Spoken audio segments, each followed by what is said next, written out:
En las trémulas tierras que exhalan el verano, el día es invisible de puro blanco, el día es una estría cruel en una celosía, un fulgor en las costas y una fiebre en el llano. Pero la antigua noche es honda como un jarro, de agua cóncava, el agua se abre infinitas huellas, y en ociosas canoas, de cara a las estrellas, el hombre mide el vago tiempo con el cigarro. El humo desdibuja gris las constelaciones, remotas, lo inmediato pierde prehistoria y nombre. El mundo es unas cuantas tiernas imprecisiones, el río el primer río, el hombre el primer hombre.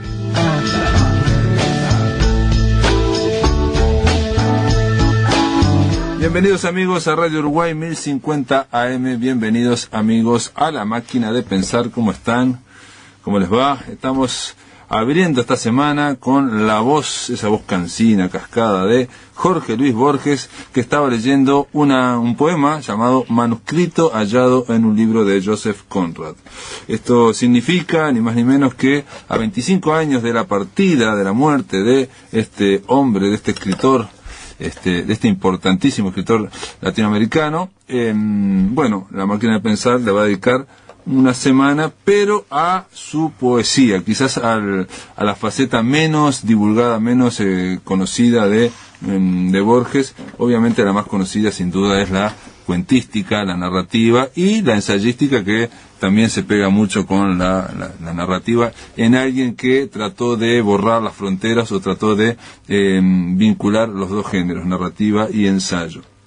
Quiero decirles amigos que en control de emisiones tenemos hoy a Gonzalo Gervás, que está ahí manipulando muy bien, como siempre, La Máquina de Pensar, y tenemos también a Flaco Germán en la puesta a punto, también en la apuesta, vamos a decir que está apostando Flaco Germán por Borges y por el invitado que tenemos que para abrir esta semana dedicadas a Borges poeta. Él es otro poeta, estamos hablando de Roberto Yenta. ¿Cómo anda, Roberto? Muy bien, primero que nada, saludos a la audiencia y gracias a ti por la invitación de hoy. Y es un honor que me hayas invitado para abrir esta semana, este ciclo, sobre Borges poeta, que me interesa más que el narrador. ¿Te interesa más que el narrador? Me interesa más que el narrador. Eso no quiere decir que yo tenga la razón, pero me sucede que me llega más la poesía, aunque es una poesía que ya lo vamos a ir viendo a lo largo del programa, muy especial, pero creo que ha aportado como narrador, como poeta,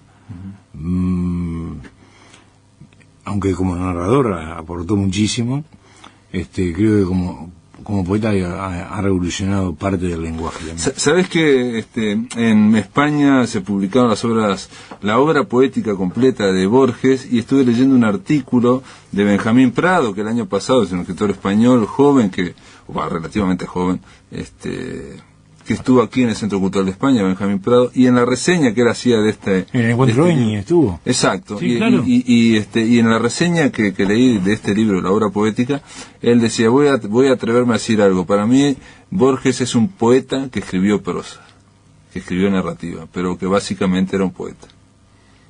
Es una buena definición, aunque no nos podemos olvidar de cuentos magistrales como el Aleph, por ejemplo. Sí. ¿no? Que han hecho toda una...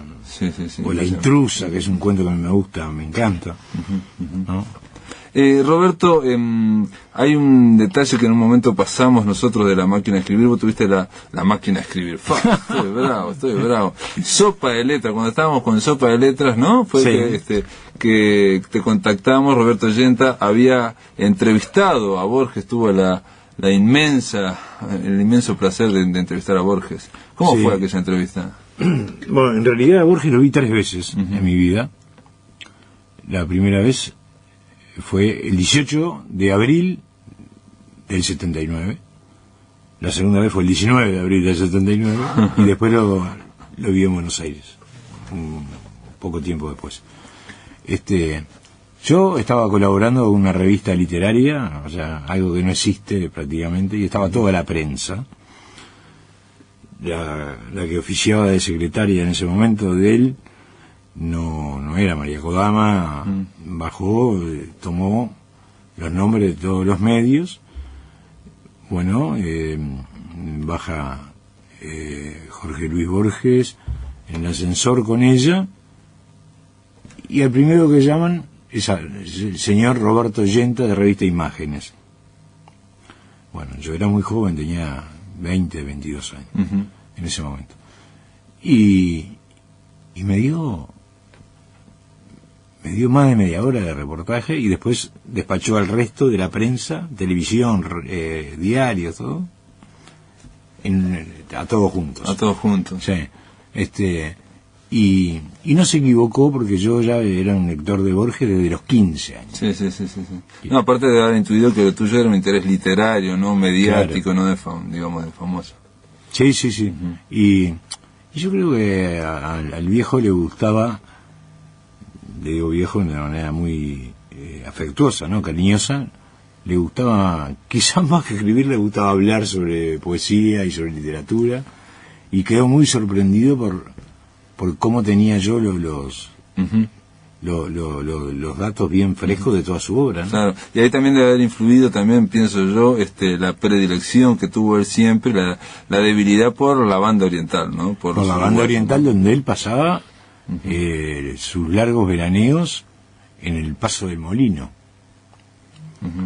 No, y en el interior de la República, sí, digamos, bueno, en Fray Ventos, en la hermosa ciudad de Fray Ventos. Donde encontró al memorioso Funes. Exacto, Funes el memorioso, lo encontró ahí en el Arroyo Laureles. Claro. Y bueno, que eso también está. Él era primo de Esther de Aedo, y entonces tenía una estancia allá. Incluso se maneja la posibilidad de que haya sido engendrado acá.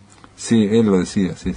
No, él lo decía, sí. Él lo decía, sí. O sea que no solamente Gardel es uruguayo, sino que Borges también. Sí, vamos a decirlo para defender digamos, a Fray Ventos, que él decía que fue engendrado en Fray Ventos, ¿no? Decía, pero bueno, Gonzalo Gervás se agarra la cabeza. ¿Qué te parece, Roberto, si empezamos por lo menos a escuchar algunos fragmentitos de esa entrevista que vos le hiciste? Me parece bárbaro. Dios mueve al jugador y este la pieza. ¿Qué otro Dios detrás de Dios? La trama empieza. Esos son dos sonetos sobre el ajedrez. Sí. Me gustó esa idea de que las piezas se crean libres, de que las piezas sean movidas por el jugador, que el jugador se crea libre, que Dios se crea libre, y luego la posibilidad de un número infinito de dioses. Un proceso así, infinito. Sí. Me salieron bien esos dos sonetos. Sí. Es el soneto del ajedrez, obviamente, ¿no? Que son dos sonetos para el ajedrez. Dos sonetos para el ajedrez, efectivamente. Sí. Bueno, acá ya que una de las características es que Borges manejaba dentro de su poesía todo un legado filosófico importante, que tiene que ver con Cantor, por ejemplo, sobre el infinito, que acá tiene que ver con la idea de que siempre hay algo detrás de esto. En ese soneto, en uno de los dos sonetos, también menciona a Omar Khayyam, claro, que dice que y parece que lo saca de una poesía de Omar Khayyam, que las días y noches de nosotros, de las personas, de los seres humanos, son como los casilleros blancos y negros del tablero. Del tablero del ajedrez. Exactamente. Sí, yo ahora estaba tratando de recordar la poesía porque se tratan de dos poemas sobre el ajedrez, que obviamente les sirve para hablar del ajedrez y sobre la vida, ¿no? O sea, sobre la idea, pero qué tranquilo, la idea de que los jugadores mueven la pieza y pero Dios se está moviendo detrás al jugador, y después ¿qué otro Dios detrás de Dios la trama empieza? Dice. Claro. O sea, el hombre manejado por un Dios, ese Dios manejado por otro Dios, pero a su vez ahí tiene que haber otro Dios manejando las cosas, y así ahí está la idea de infinito también. Sí, una sucesión infinita de movimientos que tienen que ver con un movimiento tan sencillo como que puede ocurrir en una partida de ajedrez. Claro. Hay también sonetos, como que son los sonetos más clásicos, digamos, más citados de Borges, ¿no? Claro, el Golem también, por ejemplo. Pues está dos sonetos para 1964, que es bastante conocido, que dice, a ver si me acuerdo de memoria ahora, ya no es mágico el mundo, te han dejado, ya no compartirás la clara luna ni los lentos jardines, ya no hay una luna que no sea espejo del pasado, cristal de soledad, flor de agonía, adiós a las mutuas manos y las sienes que acercaba el amor, hoy solo tienes la fiel memoria y los desiertos días. Nadie pierde, repite vanamente, sino lo que no tiene y no ha tenido nunca. Y no basta ser valiente para aprender el arte del olvido. Un signo, una rosa te desgarra y te puede matar una guitarra. Ese es el primero de los dos sonetos para 1964. Borges, en realidad, antes de su primer libro, de Fervor de Buenos Aires, y que comienza con el poema La Recoleta, cultivó mucho el soneto. Incluso sonetos que nunca se publicaron, él cultivaba el soneto. Y después ya manejó muy bien el verso libre, muy bien, y después ya cuando entra definitivamente en la ceguera, que tiene que dictar para escribir, vuelve al soneto porque es un andamiaje, ya es una jaula para ir rellenando. Sí, es un verso encofrado, digamos, ¿no? Es así. Exactamente, ¿no? Como si fuera una construcción muy... Él en el reportaje ese, yo le pregunté, y él me dijo que era mejor el verso libre, a él le gustaba también el soneto. Dice, pero el soneto tiene eso, ¿no? Que ya está la estructura armada y uno va... Claro, aparte él creo que iba memorizando también todo el poema mientras lo escribía. ¿Qué te parece si escuchamos, a ver qué responde Borges cuando le preguntaste cuál es su mejor poema? O sea, si tuviera que rescatar algún poema, mañana me hablaron de un poema mío, un poema que no es mayormente famoso, que es una especie de símbolo de la poesía que nunca abarca la realidad, que va creando otros mundos, pero que no son el mundo real. Se llama El otro tigre, no sé si lo recuerda usted. Concluye diciendo, sigo buscando por la tarde no sé cuánto el otro tigre, que no está en el verso. Pero habrá otros poemas míos, yo creo que un poema mío Límites, que es bueno. Límites es bueno, sí. Sí, y el poema sobre la muerte de la Frida también, Ya el duro hierro que me raja el pecho, el íntimo cuchillo en la garganta. Límites me gusta mucho también. Alguna puerta habrá que... No, ahora le conté una cosa graciosa. Una señora amiga mía, no tengo por qué nombrarla y ha muerto además, bueno, leyó ese poema y me mandó una carta diciéndome que a ella le gustaba ese poema, me felicitaba, pero que le faltaba lo que ella llama el trabajo de la lima, ¿no? Que faltaba una última mano que yo no había dado, yo me había cansado, pero que ella me la daba a mí y me mandó todo el poema corregido por ella y me dijo, ¿sí? Bueno, voy a decirle una línea. Yo digo, es que no volverán a junto a aquella fuente, ni el blanco sol, ni la amarilla luna. Entonces eso fue corregido por esa señora. ¿Sabe lo que puso? Ni el áureo sol, ni la sedosa luna. Yo me quedé horrorizado. Y agregó además una estrofa sobre el barrio de la Boca del Riachuelo, también, que no figuraba en el texto, y no sé por qué. Porque agregó la tela de Quinquela Martín al poema. Pero no parece espantoso, es rarísimo, ¿no? Yo creo que usted haya leído algo que le guste y que se le ocurran variaciones tan poco afortunadas como esas, ¿no? Sí, yo creo que sí, o sea, incluso creo que todos hacemos variaciones de cosas anteriores. ¿Qué piensa usted? A lo mejor sí, probablemente, sí, yo he jugado a veces con esa idea que la humanidad está a lo largo de las generaciones escribiendo un solo libro, ¿no? Y escribiéndonos. Sí, escribiéndonos, claro, como decía Carlyle. Sí, pero realmente que las diferencias son mínimas, ¿no? Estamos siempre contando la misma historia con diferentes palabras, vocabulario distinto, con metáforas distintas, pero con hábitos literarios distintos, pero que es lo mismo, sí. Siempre lo mismo. Ahora que yo creo que lo que ella agregó era desdichado, la sedosa luna sugiere, digamos, una luna pintada de seda, no sugiere la luna, ¿no? Sí, y lo de áureo sol no es nada, porque áureo y sol casi la misma cosa, ¿sí? Son sinónimos. Sí. Muy bien, se escucha bastante mal, pero bueno, por lo menos podemos escuchar a este maestro, a Borges, hablando de, bueno, cuál era su mejor poema y de estas correcciones que le quiso hacer esta señora, que bueno, que eran, digamos, se acordaba de memoria las correcciones, ¿no? Que eran espantosas. Se acordaba de memoria, tenía una memoria privilegiada. Él hace referencia a lo de los tigres, que con ese nombre apareció el libro en el año 1972, ¿no? Que yo como lector no comparto esa opinión de que ese era el mejor poema. Ajá, el otro tigre, dice que piensa en un tigre, la penumbra exalta, la vasta biblioteca laboriosa. Sí. El otro tigre que no está en el verso termina, ¿no? Para un poquito, sí, el otro tigre, el que no está en el verso. Sí, ahí está. Sí, la memoria no me falla. Ese es un libro del año 72. Y la nota esta que le realicé yo es del 79. Tenés 22 años. Un tercer tigre buscaremos. Será como los otros, una forma de mi sueño, un sistema de palabras humanas y no el tigre vertebrado, que más allá de las mitologías pisa la tierra. Bien lo sé, pero algo me impone esta aventura indefinida, insensata y antigua, y persevero en buscar por el tiempo de la tarde el otro tigre, el que no está en el verso. En el zoológico de Buenos Aires hay todo un cartel diciendo y unas fotos donde iba Borges de chiquito, con esa foto cuando era chico, a ver los tigres, ¿no? Con la madre, ¿no? Y decime, ¿y esta mujer que lo corrigió a Borges, él no te comentó quién era?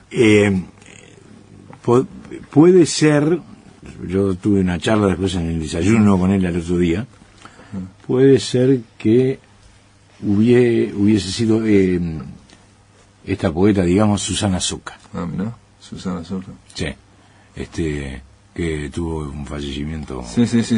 Y que no, que él no estimaba mucho como poeta no estimaba mucho. No, pero eran muy amigos, ¿eh? Sí, porque de hecho cuando murió Susana Soca le dedicó un poema, ¿no? Escribió un poema para Susana Soca, ¿no? Para Susana. Pero creo que fue Susana la que le mandó esa corrección, digamos, en el trabajo de la Lima. Sí, nefasta, que no le gustó nada para él.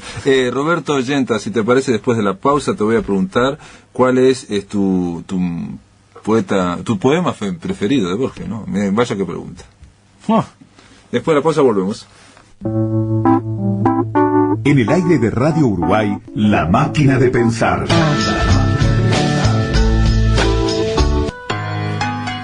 Continuamos aquí en La Máquina de Pensar, estamos conversando con el poeta Roberto Ollenta en torno a a nuestro autor de esta semana, que es un autorazo, es un poetazo. Estamos hablando de Jorge Luis Borges, que aparte de poeta fue cuentista y ensayista, probablemente es más conocido por su prosa, por su narrativa que por su poesía. Roberto, yo te dije antes de la pausa, a ver si podías, dentro de todo, es como decirle a un chiquirín en una juguetería, bueno, elegí el juguete que te gusta, el poema que te gusta. En realidad no puedo elegir uno porque hay varios textos que me interesan, pero voy a hacer referencia a dos por diversas razones. Uno está en el libro de las milongas, ¿no? Para 6 cuerdas, y es que tiene que ver con lo que hablábamos de su permanencia en Uruguay, y es una milonga para los orientales, que dice así al principio, voy a leer nomás que dale. Milonga que este porteño dedica a los orientales, agradeciendo memorias de tardes y de ceibales. El sabor del oriental con estas palabras pinto, el sabor de lo que es igual y un poco distinto. Y así sigue, ¿no? Para terminar, dice, milonga para que el tiempo vaya borrando fronteras, por algo tienen los mismos colores las dos banderas, ¿no? Haciendo referencia, claro, a Uruguay y a Argentina.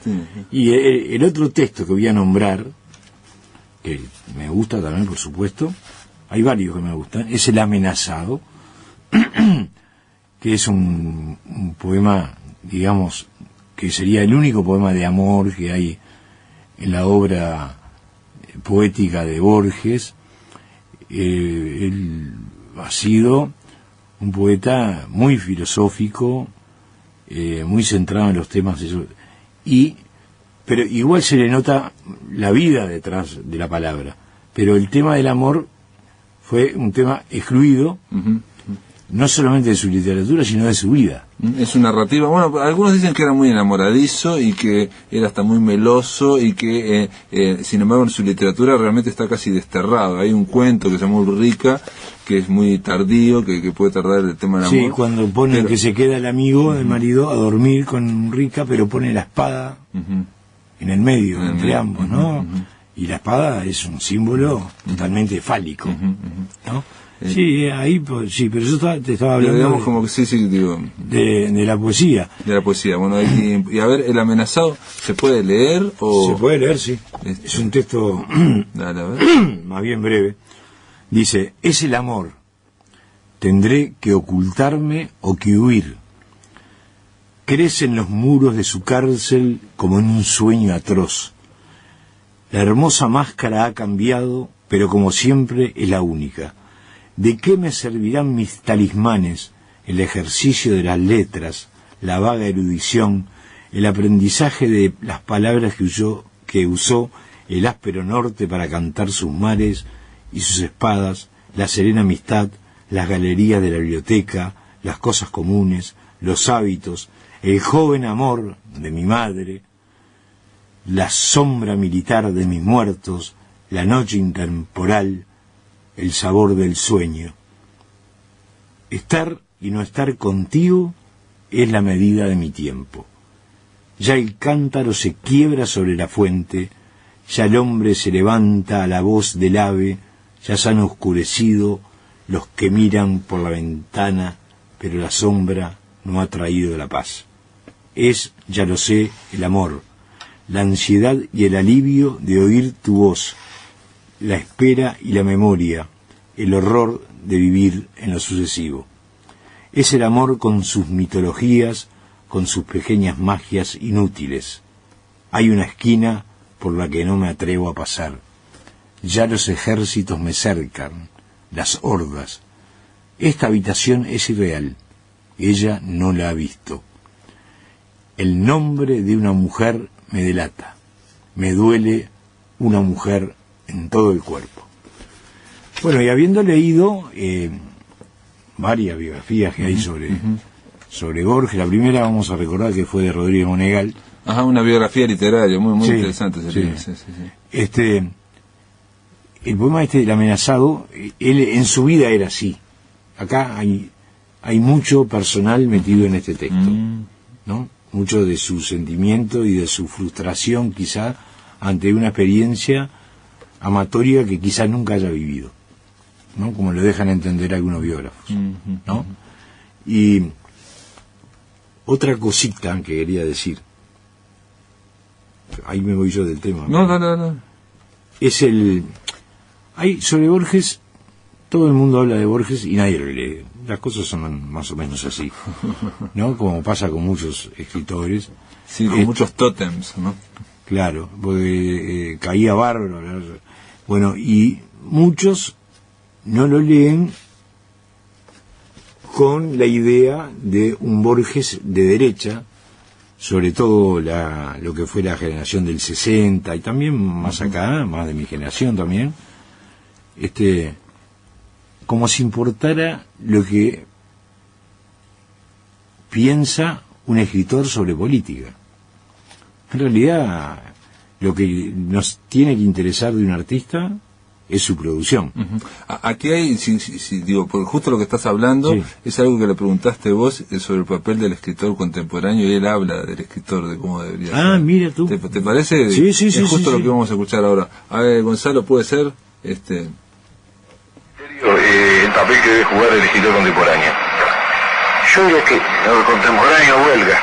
El escritor tiene que ser un escritor más allá de las circunstancias. Yo creo que el escritor tiene el deber de escribir, y para escribir tiene el deber de soñar, de imaginarse, de ser fiel a lo que se imagina, Por ejemplo, si yo escribo un cuento fantástico, no importa que sea fantástico, lo importante es que yo crea en él, por lo menos mientras lo escribo, ¿no? Claro. En cambio, yo creo que la idea de que la literatura es un juego verbal, que la literatura se hace con palabras, es del todo errónea. La literatura usa palabras, pero no se hace con palabras. ¿Qué es la diferencia entre la retórica y la poesía, o entre la buena o mala retórica, si usted quiere? Creo que, por ejemplo, vamos a tomar dos ejemplos ilustres, Lugones y Quevedo. Creo que el error de los dos es que uno siente que muchas veces no están trabajando con sueños, no están trabajando con emociones, sino que están trabajando con palabras, y eso se nota.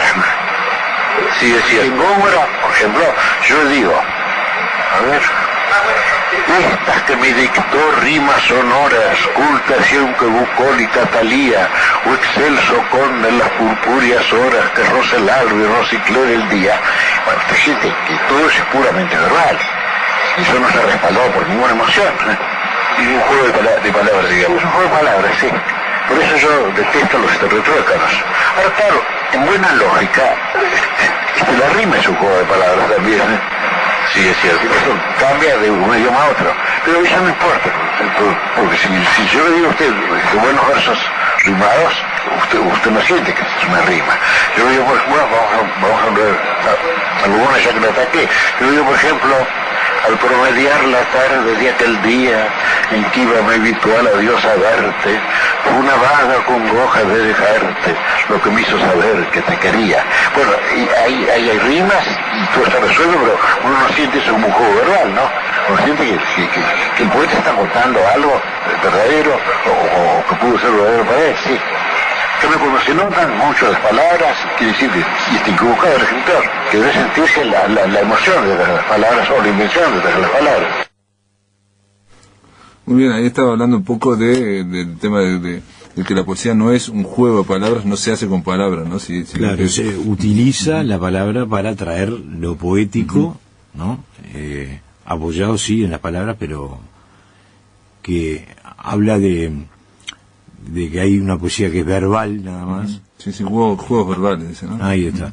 Y en otras declaraciones decía que lo más superfluo de un escritor son sus opiniones. Sus opiniones políticas, claro. Sus opiniones políticas o económicas, claro.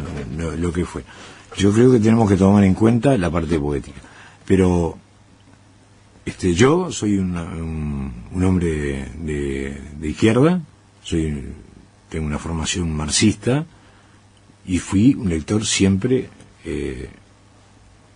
seguidor de Borges desde los 15 años, como te digo, y mis compañeros de toda la vida se negaban a aceptar y no entendían que yo leyera a Borges, me decían, no, que son fascistas. Le digo, no es un fascista. Y te voy a leer una declaración de Borges, chiquitita, a la prensa de Buenos Aires en abril del 80, que dice: no puedo ignorar el serio problema moral creado en el país por el terrorismo y la represión. No puedo permanecer silencioso ante tantas muertes, ante tantos desaparecidos. O sea que no era tampoco un hombre de derecha. Bueno, sí, digo, también se pueden leer otras cosas. Digo, era un conservador. Él era un conservador. Él en un momento, Vázquez Montalbán, Manuel Vázquez Montalbán planteó que Borges de joven era un anarquista de izquierda y de veteranos era un anarquista de derecha, ¿no? Claro. Que la palabra anarquista de derecha tiene que ver mucho con lo anglosajón, con la cuestión inglesa y aristocrática de gente que es intelectual, escéptica, anarquizante, pero que es de derecha. Anarcoderechista. Pero bueno, estas son todas, tienen que ver con sus opiniones políticas de alguien que se comprometió en su momento. En los años 50 se comprometió mucho políticamente, ¿no? Claro. Contra Perón. Y tenía y militó mucho contra Perón. A Perón era esquizofrénica la posición que había tomado, porque era una guerra brutal. Y de alguna manera también Perón contra él, lo saca de la biblioteca y lo pone como inspector de bueno, gallinas. pero él digamos, si bien abominaba a Perón y militó contra Perón también, lo emparentaba ese con Rosas, y había una especie de amor-odio, eso sale también en la biografía de Rodríguez Monegal, ¿no? El tema de admirar el coraje, que es uno de los puntos fuertes de su poesía, ¿no? Pero llega a decir, que dice, a mí no me gusta Gardel porque tiene la sonrisa de Juan Domingo Perón. sí. Bueno, y él habla de que su hermana y su madre fueron prisioneras. Sí, fueron detenidas unas horas o unos días, unos días, y bueno, él lo consideraba un terrible agravio. Yo pude leer una entrevista que Pablo Roca la publicó, de alguien que la entrevistó en La Mañana, en el 55, 56, después que es después de puesto Perón, y ahí él tenía un discurso muy militante, o sea, él ahí estaba hablando, o sea, que estaba muy a favor, digamos, de el régimen que había derrocado a Perón. Pero bueno, después obviamente estamos hablando de alguien que fue... Sí, a Perón lo derrocan en el 55, ¿no? 55. Sí. Sí, fue así. El primer peronismo. Pero bueno, él es un poeta que en general el tiempo, los espejos, el tigre, ¿no? El coraje, como dije, ¿no? El tema de la cuestión militar, de los sus muertos, sí, ¿no? Porque él se sabía incapaz de tomar un arma o una espada, pero admira mucho el coraje ese. También del Arrabal, que lo conoció muy desde afuera, porque él no era del ambiente, también lo toma, pero está... y lo recrea, ¿no? El Arrabal, él hace... El hombre de la esquina rosada. Hay que hacer una mitología de puñales, dice en un momento, claro. O sea, recrear ese Arrabal y mitologizarlo, ¿no? O sea, darle una entidad, y pone de ejemplo a una operación parecida, ahora no me acuerdo del escritor, que ocurrió en Estados Unidos, ¿no? El mismo escritor, que ahora no lo recuerdo, pero que sirvió para Martín Scorsese que hiciera Pandillas de Nueva York, ¿no? Claro. En Pandillas de Nueva York vemos aquellos gángsters, ¿no? Los primeros gángsters, mitologizados, ¿no? Pero lo que nos interesa de Borges, y en esta semana que se va a hablar de poesía, es el hombre, es el artista, su poesía. Y él, hay un texto que se llama El cómplice, que él lo define muy bien y dice: me crucifican y yo debo ser la cruz y los clavos.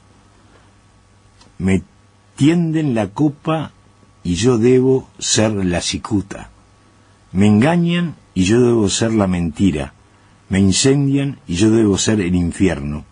Debo alabar y agradecer cada instante del tiempo.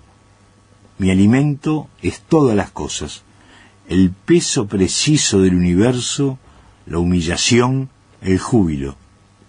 Debo justificar lo que me hiere. No importa mi ventura o mi desventura. Soy el poeta. El poeta es el cómplice, ¿no? Es el cómplice de... ¿verdad? No conocía ese poema, ¿no? Está muy... Él habla también, ¿y qué te parece, Roberto? Porque hay gente que ha criticado a Borges también. Sí. Y lo ha criticado, por ejemplo, diciendo que es un poeta previsible en sus comparaciones, por ejemplo, o en sus, por ejemplo, hablar de reflejo y espejo, o sea, en sus rimas. Bueno, yo creo que... Borges respondió un día que alguien lo había acusado de plagio, otro escritor que no me acuerdo quién era, que había sido plagiador, el otro escritor, y Borges le responde: sí, tiene razón fulano de tal, no me acuerdo el nombre, pero yo me plagio a mí mismo, no a otros poetas, o sea, por el hecho de repetirse. Y creo que en muchos grandes poetas, podemos hablar de Alejandra Pizarnik, podemos hablar de Juarros, podemos hablar de Rapin, que fue el mejor poeta del siglo XX, donde pueden llegar a ser previsibles los temas. Eso no le quita calidad estética a la propuesta. Él lo dice en un momento, dice que los escritores contemporáneos quieren ser a veces originales, y que el hecho de ser que no hay que ser original para demostrar que sos contemporáneo o moderno, porque eso ya lo está, inevitablemente lo vas a mostrar, ¿no? O sea, hasta en eso somos todos iguales, que queremos ser distintos. Claro, que lo que hay que tratar de... hay un consejo bastante similar también de Onetti a los novelistas y a los escritores, diciendo precisamente que no intenten ser originales, porque tarde o temprano, si siguen en la literatura, lo serán, ¿no? Claro, sí, sí. O sea, sí, que sí. no hay que buscar la originalidad como como una novelería, digamos, como una primera... ¿No? Ni renegar de las influencias tampoco. Y Borges también era consciente de eso, y él no reniega de las influencias, y tuvo influencias. ¿Y de qué influencias podemos decir, por ejemplo? Es tan vasto el universo que ha leído Borges,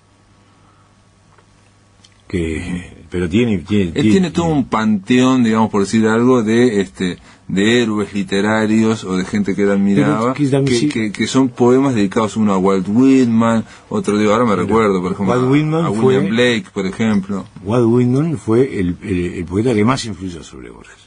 ¿Ah, sí? Sí. Y Borges, desde la juventud, quedó maravillado con Hoja de Hierba. Sí.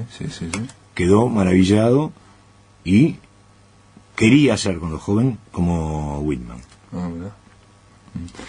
Porque Borges tuvo al principio una vinculación al ultraísmo en España, claro, a las vanguardias, después como que renegó un poco de todas esas. Claro, él teniendo 20 años, incluso firma un manifiesto el ultraísmo es una especie de...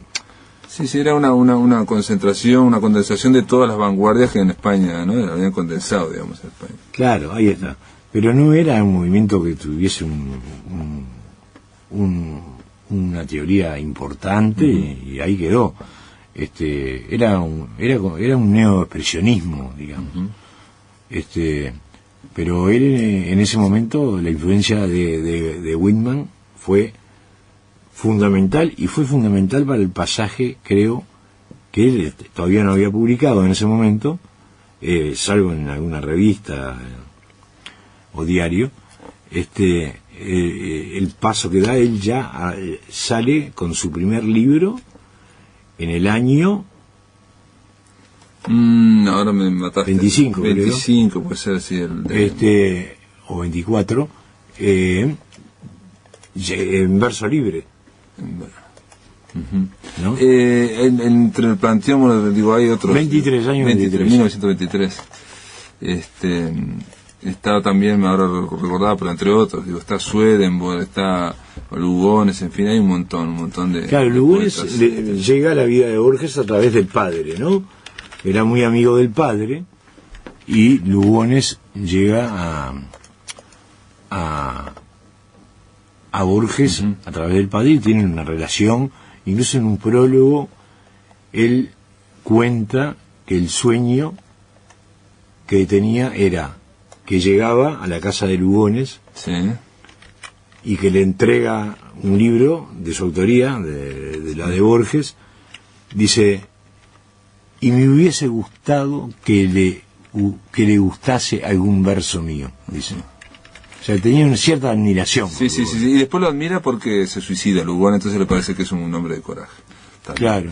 Roberto Yenta, te doy las gracias por estar aquí, por haber, digamos, de alguna forma abierto esta semana dedicada a Borges. Bueno, ya tiraste tu poema, Milonga de los Orientales, y el otro, ahora no me acuerdo cómo era. El amenazado. El amenazado. Gracias por estar acá en la máquina. No, gracias a ti por invitarme, y bueno, estoy a disposición de ustedes como siempre. Bárbaro. Muchas gracias. Rambla. Un cielo sin terminar, mal pintado, descascarándose. Nube negra enorme con forma de Zeppelin, hundiéndose de hocicos. Bauhaus. Un poema en la boca de la pantera, o un cigarro apagado en el estómago, o una puñalada certera del ojo dado vuelta. Versos hacia adentro que caen, garganta abajo, resonando, encrespados, cantando y gritando, amacándose en los signos. El corazón de las alturas hace llover gemidos, de nuevos nacimientos que aquí se arrastran por las sábanas, mientras los ojos también llueven y el cielo baja y la persona sin diques desespera. Albéniz. Es un hermano en lejos, de alma resbalosa, prendida por los dientes a sus axilas, cual ala cayendo. ¿Y qué hay que hacer? ¿Por dónde sigue el mundo? ¿Y qué persigue? Ojos viendo vacío y guardados como bolitas en el bolsillo. La sangre, ese fideo rojo largo y enredado que repta. Vas que pierdes pétalos, migajas de sombra. Te sigo por esa línea que dejas. Paula. Es hermoso verte como lo hago, saber de tus rincones, llorar escondido en tu axila y sentir tus lágrimas lavando mis mejillas. Hermoso aunque estemos tristes. Es como ver a un niño sabiendo que pronto no será tal, como nosotros. Estás ahí, y es suficiente para salir con ganas ahora. Hay pájaros. Y romper otra vez la cara a este ser de pesadumbre. Seamos niños, amor. Hasta luego. Cuando nos llamamos buenamente desde la otra acera haciéndonos los desentendidos, nos decimos impotencia y ningún llamado resulta, allí podríamos detener el paso, mirar hacia arriba, saltar a ese vacío blanco de nubes y dejarnos de poder acá en la tierra. Cuando no queremos vernos y las sonrisas escapan de nuestras bocas como mariposas de otro, que solo atinaríamos vengativamente a pinchar en una cartulina, entonces Lora Sepan, 4. El sueño viene en marejadas semejantes a la música, y un cerebro se retuerce rabioso pidiéndole al alma que no piense por él y duela poco el corazón. ¿Qué cincel hurga en mis pedazos? ¿Vienes a traerme un caparazón olvidado en el útero por este distraído? ¿O a morderme el cerebro como un insomnio, recordarme la muerte y sus puntos suspensivos? ¿Vienes para que nos veamos sin nombre, o para hacer joyas de mi sufrimiento y el de todos? ¿A decirme que con una pluma en la garganta no se vuela? ¿Privarme de verte semidormida, colgarte de las agujas del reloj y mirarme fijo desde allí? ¿Dónde están las madres que no huelen a pólvora en las fiestas ni en la fertilidad? Es en la cresta de la soledad, tu cara recogida por el mar donde las palabras no son nada. La casa se derrumba, tanta vanidad hartó a los ladrillos. Lo prometido es duda. No hay un puto choripán para garronear. Las elecciones fueron. A nadie le importa convencer a nadie de sobrar un papel. La realidad volvió a su casillero. Las sandías se acomodaron en el carro. Las marionetas ganadoras se abandonan bailando como corresponde al ritmo del titiritero ganador, siempre el mismo. Perro rabioso, caballo quebrado sin inocencia, sacrificar al capital, no al mismo cordero siempre en su nombre, mostrar la foto tal cual es y buscar las raíces de la imagen, la acción y los hechos, volverla instrumento de denuncia, recolocar la crónica roja que electrifica los alambrados de la conciencia, desalambrar, te lo prometo. Dame la plata y esperame.